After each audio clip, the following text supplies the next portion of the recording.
Hello guys, તમારું બધાનું સ્વાગત છે આજના મારા મિની બ્લોગમાં. આજે આપણે નીકળી ગયા નીલકંઠ ધામ ફરવા માટે અને લઈ લીધી પિકઅપ ગાડી અને ચલાવતા હતા ભાઈ, અને બાજુમાં બેઠો તો હું ને મારી બાજુમાં હતા અજયભાઈ, અને નીકળી ગયા આપણે નીલકંઠ ધામ જવા માટે. વિડીયોમાં બન્યા રહીજો, તમને પણ બતાવું નીલકંઠ ધામ. અને રસ્તાનો નજારા જોતા જોતા આપણે ફાઇનલી પછી તો પહોંચી ગયા અંકલેશ્વરથી જવાનું હતું ભરૂચ, ને ભરૂચથી જવાનું હતું આપણે નીલકંઠ ધામ. એટલે વિડીયોમાં બન્યા રહીજો. અને હોલ્ડ કરી હતી ગાડી ચા પાણી નાસ્તા માટે, પણ આપણે બ્લોગ્સ બનાવવાનું ભૂલી ગયા. અને આપણે કહીએ છીએ મિની બ્લોગ્સ, પણ બહુ લાંબા બ્લોગ્સ થઈ જાય છે, એટલે આપણે ટુકડા બનાવશું. અને જોવાનું ભૂલતા નહીં, 1, 2, 3 એમ ભાગ બનાવીશું. અને પછી તો ફાઇનલી ગાઈઝ આપણે બેઠી ગયા ગાડીમાં ને નીકળી ગયા નીલકંઠ ધામ જવા માટે. અને ફાઇનલી ગાઈઝ નજારો નેક્સ્ટ લેવલનો આવી ગયો. અને આપણે આમાં કંઈક સોંગ એડ કરવાનો વિચાર તો છે, હમણાં ટ્રેનિંગ છે, પણ આપણને કંઈ સમજાતું નહોતું સોંગમાં, તો પણ આપણે એડ કરી દઈશું. તમને સમજાય તો કોમેન્ટમાં જણાવજો.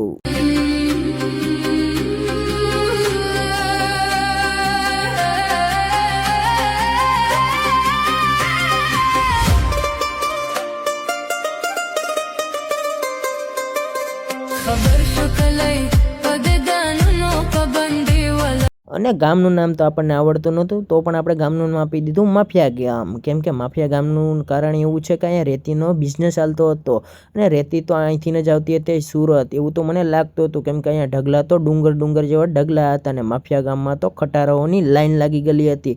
એ પણ તમને બતાવું, વિડીયોમાં બન્યા રહેજો.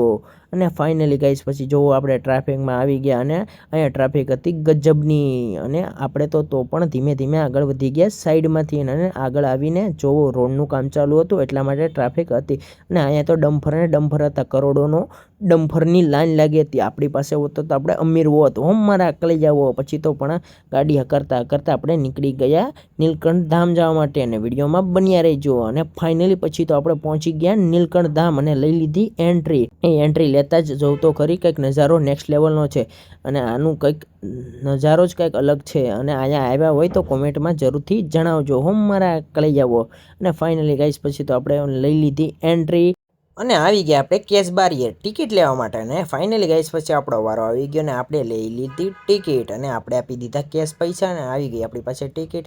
પછી તો ફાઇનલી ગાઈસ પહોંચી ગયા આપણે આ ગાડી લઈને અંદર. અને અંદરની તો વાત કંઈક અલગ જ છે, કેમ કે વિશાળ પાર્કિંગ સાથે અહીંયા તો છે, અને ગાડીઓ પણ હતી. કેમ કે ટ્રાફિક તો ગજબની છે, કેમ કે ટ્રાફિક હોવાનું કારણ એવું છે કે ગાડીઓ અહીંયા લોટટપની પડી હતી. જોવો બોલેરો હતી, પિકઅપ હતી, અને ફરવાની ગાડીઓ હતી, બસ હતી, બધું હતું, ને વિશાળ પાર્કિંગ પણ હતું. અને ટિકિટ લઈને પાછા આપણે અંદર આવી ગયા, અને અંદર હું બ્લોગ્સ બનાવતો હતો, અને બધા પાછળ આવતા હતા. અને મામાને આપણે લઈ લીધા બ્લોગ્સમાં, અને બધી ફેમિલી પણ પાછળ આવતી હતી, ને આગળ હું બ્લોગ બનાવતો ચાલવા માંડ્યો. અને અહીંનો નજારો તો નેક્સ્ટ લેવલ હતો, અને તડકો પણ નેક્સ્ટ લેવલ હતો. પણ આપણે તો બ્લોગ્સ બનાવવાનું કાયદે ચાલુ જ રાખવાનું છે, ઓકે મારા કઈ જાઓ. પછી તો આપણે શું કે બ્લોગ્સ બનાવતા હતા, અને તડકો પણ લાગતો હતો, અને વાળ આપણે હરખા કરવા માંડ્યા, અને વાળ હરખા કરીને આપણે આગળ હાલવા માંડ્યા. અને એ પબ્લિક પણ ગજબની હતી. પછી તો ફાઇનલી ગાઈઝ આપણે આગળ વધતા તડકો બહુ જ લાગ્યો. પછી તો આપણે મોઢું બગાડ્યું, જો મારા કરી જાઓ કે ઓલા ગુસ્સે, તમે કોમેન્ટમાં જણાવજો. પછી તો ફાઇનલી ગાઈઝ આપણે અંદર આવ્યા, પણ અંદર ટ્રાફિક ગજબની હતી, અને એ તો શું કે ગરમી પણ બહુ જ નહીં પડતી હતી, અને તડકીવાળા તો ન જવાય એવું થઈ ગયું હતું. પરંતુ શું કે ફરવા આવ્યા હોય તો ફરી લેવાનું, મોજ મસ્તી કરી લેવાની. પછી તો અંદરથી આવી ગયો મારો ભાઈ, અને જો તો ખરી આવ્યા, હેલો મારો વિખરેલો વાઘ આવ્યો. પછી તો મેં બંને ભાઈઓ આવી ગયા અંદર, અને અંદરનું આજુબાજુનું લેવા માંડ્યો શૂટિંગ. અને આ બેન કંઈક કહેતા હતા, પણ મને કંઈ સમજાયું નહીં. પરંતુ પછી તો હું આગળ આવી ગયો વિડીયો બનાવવા માટે, અને મામા પણ આપણે બાજુમાં આવતા હતા. પછી તો આપણે લઈ લીધા મામાને અને ફેમિલીને પણ બ્લોગ્સમાં, અને મામા ચડી ગયા દાદરા, અને મામાને લઈ લીધા આપણે બ્લોગ્સમાં. મામા કે તડકો લાગે છે, તો પણ મેં મામાને કહી દીધું કે આગળ વધો, અને હું પોતે પછી સાયે ચાલવા આવી ગયો શેડમાં. કેમ કે ના હતો તડકો, કેમ કે આપણે તડકે નહોતું જવું, કેમ કે આપણને ગરમી બહુ થતી હતી. પછી તો ફાઇનલી ગાઈઝ આપણે આજુબાજુનો વિડીયો લઈને નીકળી ગયા શેડની નીચે ચાલવા માટે. અને અજયના મમ્મી આગળ ચાલ્યા જાય છે, અને ફેમિલી બધી આગળ જ હતી. અને અમે પછી પહોંચી ગયા ઉપર, અને આવી ગયા અહીંયા તળાવ પાસે. અને પાણી તો ગજબનું હતું, આપણને તો ઠેકડો મારવાનું મન થઈ ગયું, પણ આપણે ઠેકડો માર્યો નહીં. અને પછી તો આપણને ઝૂમ કરીને જોયું તો અહીંયા સિક્કા દેખાયા. પછી તો એમ થયું કે સિક્કા લઈ આવું, હશે 10-15 હજાર રૂપિયાના સિક્કા, પણ એવું કંઈ કર્યું નહીં. ને આવી ગયા આપણે સ્વામિનારાયણના દર્શન કરવા માટે. અને પછી તો ફાઇનલી ગાઈઝ આપણે દર્શન કરી લીધા, અને આજુબાજુનો નજારો લેવા માંડ્યો. અને પંખો વિશાળ હતો, પરંતુ ચાલુ નહોતો, એના કારણે ગરમી થતી હતી. કંઈ વાંધો નહીં, ગરમી સહન કરી લેશું. પછી તો આપણે ભગવાનને ઝૂમ કરીને લેવા માંડ્યા. તો ઝૂમ કરવા પર પ્રસાદી દેખાણી અને પ્રસાદી ખાવાનું મન થઈ ગયું. પછી તો શું કહે, આપણે પ્રસાદી તો ન લેવાય, પરંતુ પાછા આપણે દર્શન કરીને નીકળી ગયા. અને આપણે તો બ્લોગ્સ બનાવવાનું એટલે પહેલાં દર્શન કરી લેવું જ પડે. અને હજી તો ફેમિલીવાળા બધા આવતા હતા અને હું દર્શન કરીને રિટર્ન થતો હતો, કેમ કે આપણે આજુબાજુનો નજારો લેવાનો હતો. અને ફાઇનલી ગાઈસ પછી તો આપણે દર્શન કરીને આજુબાજુનો નજારો તમને બતાવું, એટલે વિડીયોમાં બન્યા રહેજો. ને આપણે કીધું તો એમ કે 3-4 ટુકડા કરીશું. હવે ટુકડા ત્યાં થાય એ કાંઈ નક્કી નથી, પરંતુ લાંબો બ્લોગ્સ આપણે બહુ કરવાનો નથી. પછી તો આપણે આજુબાજુનો નજારો લેવા માંડ્યા. અને પછી ફાઇનલી ગાઈસ આપણે આવી ગયા હનુમાન દાદાના દર્શન કરવા માટે. સેમ સાળંગપુરમાં સેમ અહીંયા જ હનુમાન દાદા છે, જલ્યો મારા કળી જાઓ. પછી તો હનુમાન દાદાને આપણે દર્શન કરીને આજુબાજુનો અને તો પછી તો આપણે આવી ગયા બહાર અને આજુબાજુનો નજારો બતાવવા માંડ્યો. બોલે તો આ કુંડ છે અને આ કુંડનું પાણી 108 ગૌમુખમાંથી નીકળે છે અને એનું સ્નાન આપણે કરવાનું જ છે. એ તમને વિડીયોમાં બતાવીશ, એટલે વિડીયોમાં બન્યા રહેજો. અને પછી તો આપણને યાદ આવ્યું કે અહીં કૃષ્ણ ભગવાનનું મંદિર પણ છે. પછી તો આપણે કૃષ્ણ ભગવાનના મંદિર બાજુ નીકળી ગયા અને પહોંચી ગયા કૃષ્ણ ભગવાનના મંદિરે. અને અહીંયા પહોંચ્યો તો ટ્રાફિક હતી ગજબની, પરંતુ આપણે કૃષ્ણ ભગવાનના દર્શન કરવાનો તો છે જ તે. પણ ધીમે ધીમે આગળ વધતા આપણે પહોંચી ગયા કૃષ્ણ ભગવાનના દર્શન કરવા માટે. અને અહીંયા કોણ કોણ આવેલું એ પણ કોમેન્ટમાં જણાવજો. ને આવ્યા જેવી જગ્યા છે ને ફરવા જેવી પણ જગ્યા છે. ફાઇનલી ગાઈસ પછી તો આપણો વારો આવી ગયો અને કૃષ્ણ ભગવાનને આપણે ઝૂલો ઝૂલાવવા માંડ્યા, પરંતુ આપણાથી ઝૂલો ફાસ્ટ થઈ ગયો હતો. પછી તો આપણને કીધું કે ધીરે ભાઈ. પછી તો આપણે ધીમે ધીમે ઝૂલો ખવડાવીને આવી ગયા. પછી તો આપણે આવી ગયા સ્નાન કરવા માટે. ગૌ માતાના મુખમાંથી પાણી આવે છે, જોઈ મારા આકલે જાઓ. પછી તો આપણે તેને સ્નાન કરવાનું હતું, એ બધા સ્નાન કરતા હતા. અને હું તો હતો બ્લોગ્સ બનાવવામાં, એટલે હું તો બ્લોગ બનાવતો નીકળી ગયો આગળ. અને અહીંયા બોલે તો 108 ગૌ માતાના મુખમાંથી પાણી આવે છે ને એનું સ્નાન થઈ છે. પછી તો બધાને આપણે લઈ લીધા બ્લોગમાં. અને દીદી બધાને હાઈ કહી છે, તમે પણ કહી દીજો. અને મનીષાબેનને પણ હાઈ કહી દીધું, એટલે તમે બધાય પણ કહી દીજો. અને બધી ફેમિલી આવતી હતી અને હું બ્લોગ્સમાં લેતો હતો. ત્યાં તો આપણા મામા અને મામી પણ આવી ગયા. પછી તો મામા પણ પાકીટને કાઢતા ગૌ માતાના મુખમાંથી પાણી આવે એને માથે હાથ ફેરવીને આગળ વધવા માંડ્યા. અને હું પણ બ્લોગ્સમાં બધાને લેવા માંડ્યો. પછી તો મામા બધાને આગળ જવા માંડ્યા. અને મામા કહે કે પાકેટને ફોનને પાણાને આપી દો. પછી તો મને મામાને એ પાકેટને ફોનને આપી દીધું. સાઈડમાં આવી ગયા જો મારા મામા. પછી તો આપણે લઈ લીધું ફોનના પાકેટને. પછી તો આપણે આગળ નીકળવા માંડ્યા અને બધી પબ્લિકને આપણે બ્લોગ્સમાં લેવા માંડ્યા. અને હું પણ પોતે આવી ગયો. અને હું કેવો લાગુ છે કોમેન્ટમાં જણાવજો, કેમ કે આપણે નાહવાનું હતું નહીં, આપણે જવાનું હતું નર્મદા નદીમાં નાહવા માટે. એ પણ તમને બતાવ્યું, એટલે વિડીયોમાં બન્યા રહેજો. ને નદીમાં નાહવાની તમને બહુ જ મજા આવી હતી. અને અહીંયા ઠંડક તો બહુ મસ્ત મજાની હતી. ને બ્લોગ્સ તો હું લેતો હતો ને બધા દાંત કાઢતા હતા, પરંતુ આપણે તો બ્લોગ્સ બનાવવામાં શરમાઈએ તો બિલકુલ નહીં.